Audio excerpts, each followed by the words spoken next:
All right, so what we got here is a resealing and a repair of an original installation from the original owner, who shall remain nameless. Pretty much everything he did was wrong and bad. Look, we're looking at duct tape. He put a plate on here, which was right. Which was the vents in the bus. So he cut a hole that was too big. He put a plate on, but what did he do? He duct taped it and painted over. So which ensures leakage. Absolutely. When you're driving 50 miles an hour down a road, this is going to guarantee. So, explain what we're doing right now. Oh, and also, here, the flexibility of this. Right. There's nothing underneath that to support once the AC's on there, so it's bouncing up and down. Zero support. And you're getting condensation. What happens is, because there's no support underneath, in between the ceiling itself and the roof, it's the roof line. What happens is when you put the unit on and you screw it in, it takes it like this, making water want to come like this. Yep, that's it. And that's what's going on. And so how are we fixing that today? How we're going to fix this? We're going to use what's called low expansion foam, Loctite foam for windows and doors. It's non-bowing, which means it's going to push it up to the proper level. And it solidifies. And it solidifies because it's called high density. So then once that goes in around this edge, this will become rigid. Then, after we do that, this little thing, which is highly important, goes around this thing like that. On a solid surface. On a solid surface. It hooks that, and then these two things squeeze together from the bracket that's inside the unit and outside the unit. And this makes a watertight seal. Yep. I am, in addition to doing this, I'm going to use what's called butyl tape. Yep. To make it sure, right around the edge, I'm putting this stuff here. Yep.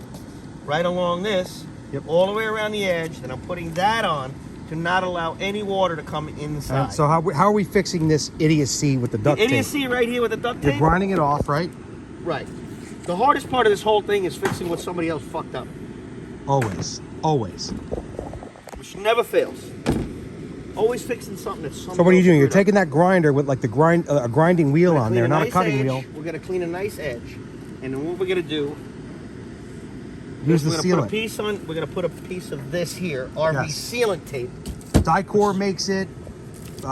Circle Bond makes it. Circle Road. Evertape makes it. I've used them all. They're pretty much the same. But we want to keep ensure everybody knows this. When you start, in order to make water runs away or runs down. Water never runs uphill. Especially, that's downhill on the bus. This goes on first. Then this.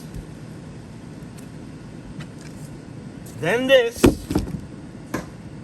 Then this. Yep. In that order. Not the other way around. Most people want to work from the hole and work out. What happens is if you put it this way, it allows water to get in between here. If you go this away, that on top of there, water goes boom, boom, boom, and that on top of there. That's right. That's it. So you work from the outside in. And so we have to do this one. This was actually pretty simple to take off. 4 screws. I don't even want to know what's going on in the other one. That's the same thing. 4 screws on the inside. Then Chris lifted the unit off, and there were some plugs over there. The electronics just plug in over there. And the best part about this whole thing is, here's the funny thing. Talk about lazy. Okay, yeah, I can understand. All right, I have a hole here, and I wanted to duct tape it, right? But he never actually took the unit off the top. So he never even duct taped here. Also, what didn't he do? He should have overlapped. This should have overlapped over the steel instead. It is overlapped. Is it? Okay. It's overlapped, but you know, water still can once the tape is here, the water gets in there, and it just breaks down. This is ridiculous. Yes. It's one of the stupidest things. Ridiculous. We saw nothing but stupidity on this bus, tearing it down to the metal. Just so everybody's sure on this one, let me explain this to you again. You want to make sure that if you're going to put metal on top of metal, you're going to put either the butyl tape, Of course, butyl tape first. Butyl. Or this here, sealant underneath here. Correct. And then you're going to screw it together. Correct. Not the other way around. Correct. Once we've gone past that point, you're still always going to get water's always going to find its way. Path of least resistance. It's always going to find its way. Yep. So when he's driving down when you're driving down the road at 50 miles an hour in a pouring rain, the water is just beating on this, coming and getting in here.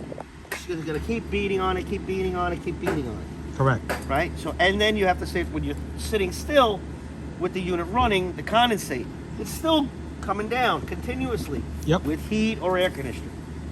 Just so you know. Yep. So, and basically when we installed this Basically, skylight yeah. over here, Basically, we just had a nightmare. Oh no, we that butyl, one- no, we did it ourselves, and we butyl taped all around it on the bottom, and then we sealed it in, then we die-cored all around it, over the edges and over the. Actually, we also used. Hey, show them the screws we use. Right. This is also pretty These are cool. highly important on top on anything you're doing. Okay. They're Tex. All right. Look, there's this screw. Okay, this screw. You see the screw right here? That's a great screw to go steel to steel. But, however, You want to seal. you want to have one with a washer, a rubber waterproof washer on it. Yep. That's the most important thing. Yep. And we use This those. is why I'm doing this. This is why I'm doing this so many We years. used it actually. on of anything it. we've done. If There's you look, never a leak. if you look over here. We did Right. Never a leak. the conduit. Never a drop. Yeah. Right. That's how we installed the solar panels. Everywhere we put brackets Correct. for the solar panels, we die-cord over it, This is ridiculous.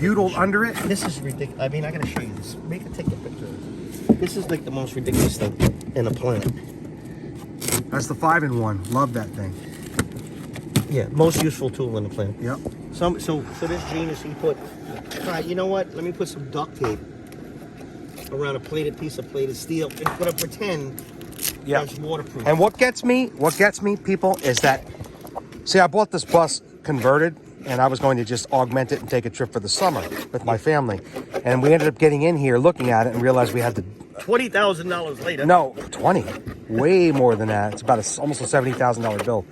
We ended up having to just rip it down to the bare metal, literally, and rebuild it. But we did leave the ACs. That's all we left from the original build. Because it was the only thing that Yeah, we thought at and the we time sh- that and if- wasn't bad. But But the thing is there's years of resources of Schooley builders all over on the web, on YouTube, everywhere in the world that will tell you how to do everything you need to do. This guy clearly never bothered to even look at anything, just invented his own way to do everything. And literally 90+% of everything he did was wrong, right, Chris? pretty much. Almost everything was wrong. Pretty much. Anyway, this is what we're doing today. This is an AC installation. We'll give sure to send you some updates. Yeah, this is an And AC. It's gonna be pretty much after I probably go to see my therapist and have a couple beers after this crap. Yeah, this is a repair, a reseating. We also clean the coils, which is part of regular maintenance with coil cleaner. We're gonna get the front. It's quarterly maintenance. Yeah, Clean pretty the much. coils on top of your RV At least twice a year. Or your Schooley. Yep. Or if you have a heater and an air conditioner on top of your Schooley, take the cover off, get some coil cleaner, grab a compressor, and blow out the fins. Yep, that'll be the last thing we do. Otherwise, you're spending a lot. So of today, money before on it rains this weekend, we're gonna try to get that front unit too. Now that we're gonna do this one really quick, you can see I have the 1, 2, 3, 4, 5, 6 panels on the roof, and so I have almost 1,500 watts. Everything's running back. I've got them in series parallel. So 1, 2, 3, that's in series, and then 1, 2, 3, and then those two nodes of 3 in parallel, which keeps me operating in the correct amperage for my 3 kilowatt MPP solar inverter converter, and it runs down here into the garage area. So anyway, that's what we're doing today, and we'll talk to you soon. Thank you guys. Please like and subscribe. That's Chris Spearin, master of all things building.